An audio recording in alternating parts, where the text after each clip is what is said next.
bawa-bawa almarhum papa saya gitu. Kalau lu laki, lu ceritain kebenarannya. Kalau lu nggak terima dengan apa yang gue perbuat, lu juga harus ceritakan apa yang lu perbuat di luar batas di hidup gue selama 10 tahun. Gue nggak gampang struggle, dan untuk menjalani mental health gue juga nggak gampang. Dan jadi tolong yang fair lah kalau membentuk opini masyarakat.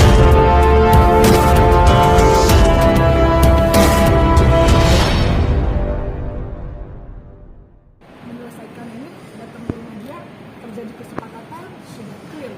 Saya rekam, saya kasih ke lawyer saya, bukti bahwa kita sudah clear, selesai baik-baik. Semua yang dia minta saya udah kasih. Jadi setelah itu besoknya dia bersama talent-talent yang lain nge-breakdown rekening koran yang saya kasih tanpa seizin saya. Jadinya begini, ya saya kecewa juga, tidak sesuai dengan apa yang dia omongin di Kamis malam itu tanggal 26 Agustus terhadap saya. Makanya terus yang kedua tadi perihal apa tadi selain papa kejujuran, mau kejujuran mau apapun itu yang saya hadapi 10 tahun sama dia, saya struggling sama dia 10 tahun itu bukan hal yang mudah. Kalau kalian nanya, kalian media kan pasti pintar cari-cari info, tanya aja, itu saksinya masih pada hidup. Apa yang dilakukan ke hidup saya selama 10 tahun. Dan ada statement dia dan lawyernya bahwa saya ngeblok sosial media dan WhatsApp-nya. Of course, saya blok pasti. Karena saya lebih mikirin mental health saya. Saya tidak mau lagi kenal sama yang namanya Denny Sumargo. Bukannya saya tidak tahu terima kasih, tapi saya nggak expect orang yang 10 tahun sama saya bisa berbicara seperti itu ke media. Karena prinsip saya, kalau apapun masalahnya bisa dibicarakan secara private, tidak usah muncul ke publik. Saya nggak mau press conference, saya nggak mau untuk menjatuhkan dia, itu saya nggak mau. Tapi ini semua dia yang mau, bukan saya. Jadi saya kalau nanti DS ini nonton, apapun kesalahan saya, apapun yang dia tidak terima atas keputusan dalam hidup saya, yang saya wanita dewasa bisa memutuskan sesuatu dalam hidup saya tahu segala konsekuensinya dan saya akan bertanggung jawab. Jangan pernah bawa lagi papa saya atau orang-orang terdekat saya, jangan. Karena saya udah dewasa, saya bertanggung jawab dengan segala konsekuensinya. Saya tahu apa yang saya perbuat, keputusan dalam hidup saya tahu semuanya. Jadi jangan, kalau kamu nonton, tolong please be gentle lah, as a man. Kalau lu cowok, lu ceritain juga kebenarannya. Jangan bilang di media seolah-olah saya ini bawa kabur uang Anda, tidak bertanggung jawab, tidak bisa dihubungin, tidak bisa tahu mana keberadaannya. Saya ada di rumah, dia mengintai rumah saya, dia suruh orang, ada kok, saya ada kok bukunya. Jadi nggak mungkin dia nggak tahu saya di mana. Jadi kalau almarhum papa saya sudah dibilang ini itu, papa saya tahulah kalau militer itu ngomong kayak gini aja. Papa saya itu kalau ngobrol sama saya jawabnya cuma iya, tidak, terserah. Tidak pernah ngomong panjang lebar, apalagi ngomong titip anak saya lalala, itu tidak mungkin keluar dari mulut papa saya. Tapi kalau papa saya mengingatkan dia, jangan begitu lagi anak saya, karena dia akan bertindak, itu pasti disampaikan. Dan dia tahu, that's why kenapa dia akan minta maaf. Baik. Jadi ya, terkait kemarin kan Mas Denny sempat datang ke rumah, katanya tidak izin masuk ke rumah Mbak Divya gitu. Dan sempat ya katanya dengar kabar bahwa ada isu kekerasan. Itu benar-benar Pak? Kalau untuk yang dia sampaikan teman artis atau berita di luar sana yang bilang saya menyampaikan info atau ada, saya tidak menyampaikan ke siapapun gitu. Tapi kalau Anda tanya dia datang ke rumah saya apa tidak, ya dia datang gitu. Jadi kalau mereka semua melakukan hate speech di sosial media dengan merugikan nama baik saya, menjatuhkan karir saya juga sudah sabar gitu. Saya tidak pernah membalas, saya tidak pernah menanggapi, tidak pernah.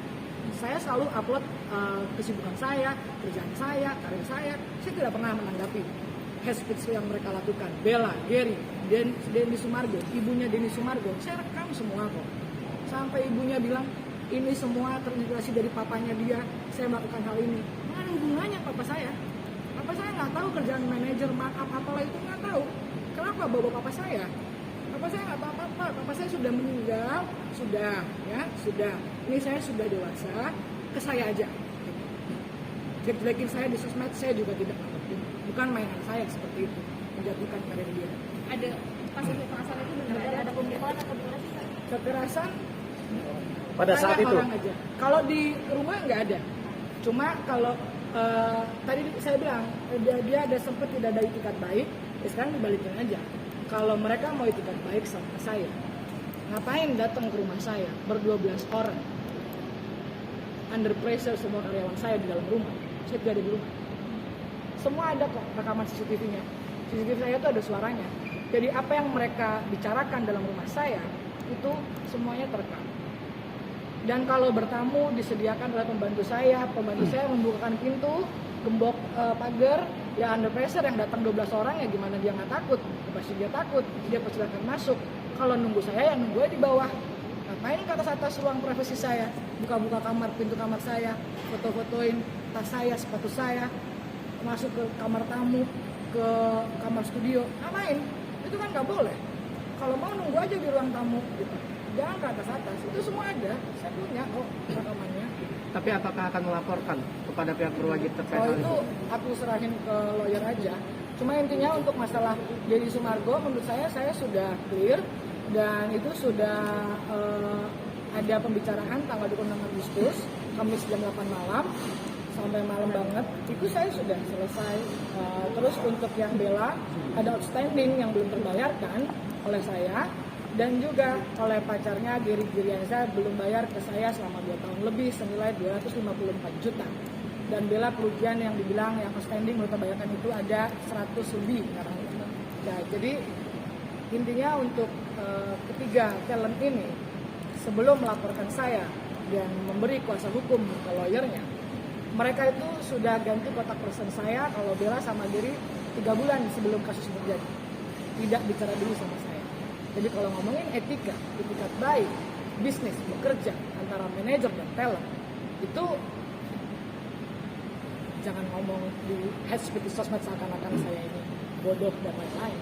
Anda aja juga tidak punya etikat baik dengan mengganti kontak person saya tanpa bilang dulu sama saya 3 bulan sebelum kasus ini. Terus Anda bilang sekarang saya ini manajer Anda. Saya aja udah nggak anggap Anda dengan mudah menghapus. Begitupun Deddy Sumargo. Sebelum kasus ini sudah mengganti kontak person saya tanpa bilang dulu sama saya. Saya tahu semua dari klien yang telepon saya. Kenapa diganti kontak personnya? 10 tahun sama saya untuk mengganti kontak person, saya rasa nggak sulit ya untuk ngomong kayak, oh ya, gue udah nggak sama lo lagi nih, gue ganti kontak person, kan bisa. Nggak perlu saya tahu dari orang lain. Makanya saya bilang, saya datang ke rumahnya 26 Agustus menyelesaikan perkara ini dan bilang sama dia per tanggal 26 Agustus saya sudah tidak megang dia, saya sudah lepas. Sampai detik ini saya tadi bilang masalah pertama saya sudah selesaikan, masalah kedua head speech yang dilakukan saya tidak pernah membalas, tidak pernah menanggapi. Ketiga untuk yang masalah ganti kontak person apa segala macam, saya masih juga baik sama mereka. Setiap klien yang masih WhatsApp atau telepon saya untuk menanyakan rate Bella, Gary, Deddy Sumargo yang rate-nya sudah saya bikinkan gitu, yang mereka bilang jauh dari harga rate mereka asli, ya of course lah, nggak mungkin gue jualan dengan harga kalian, sedangkan potongan yang gue dapat hak manajerialnya 25%. Kalau 2 juta, 5 juta, tega hati gue potongnya, kan enggak. That's why saya harus jual di atas itu supaya dia nggak rugi, supaya dia dapat enak, saya juga enak gitu. Terus saya juga mau bilang sampai detik ini saya masih membalas kok semua klien itu dengan saya bilang, oh iya sudah nggak pegang lagi untuk Deddy Sumargo, Gary Girianza dan Bella Tanesia. Kalau mau lihat tuh di kontak person Instagramnya, itu kontak person yang baru. Oh gitu mbak, iya. Ya mereka nanya, saya nggak pernah juga ngejelasin ada apa gitu. Yang penting saya masih baik, saya tidak memotong rezekinya, saya tidak memutus rezekinya, saya tetap balas klien, kontak person yang baru dan tidak menyediakan nama dia. Ya udah, buat saya balik lagi, saya tidak mau preskon ini untuk menjatuhkan dia, tapi kalau dia mau mulai, dia yang ini yang dia inginkan, ya sudah, mau gimana? Karena saya harus mikirin orang-orang terdekat saya untuk saya bisa speak up seperti sekarang ini, karena 1 bulan ini saya sudah sabar, saya sudah terima semua gitu. Dan para netizen membuli saya selama sebulan lebih. Yang paling bikin saya sakit hati itu kalau mereka komen di foto papa saya dengan bilang kecewa, kasihan bapaknya, ternyata anaknya maling, ternyata anaknya pencuri, ternyata anaknya apa gitu. Saya nggak apa-apa gitu, tapi janganlah lagi bawa almarhum papa saya gitu. Kalau lu laki, lu ceritain kebenarannya. Kalau lu nggak terima dengan apa yang gue perbuat, lu juga harus ceritakan apa yang lu perbuat di luar batas di hidup gue selama 10 tahun. Gue nggak gampang struggle, dan untuk menjualnya mental health gue juga nggak gampang. Dan jadi tolong yang fair lah kalau membentuk opini masyarakat gitu. Jadi saya harap untuk bulian-bulian netizen, kenapa saya nggak pernah nanggepin Hashbitnya, karena saya nggak mau gitu. Saya nggak mau jatuhin karir orang. Dia pertama kali sudah membereskan berdua, tiba-tiba membawa lawyer, ya saya kan nggak mungkin ngadepin sendiri.